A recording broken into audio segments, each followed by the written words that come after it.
Да, изключително много. Първо искам да благодаря и за поканата за участие в този панел, както и за меморандума, който имаме с УНСС и съвместните инициативи, които имаме като част от нашето сътрудничество.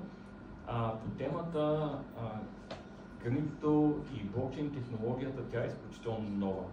Винаги за нея липсват кадри, които няма как да бъдат създадени и да се запълни тази нужда, защото крипто и блокчейн технологиите навлизат вече в ежедневния ни живот.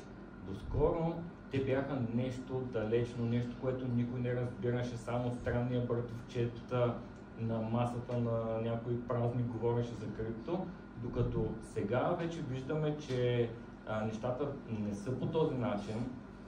Регулациите вече навлизат в крипто, банковите институции също започват да правят първите си стъпки,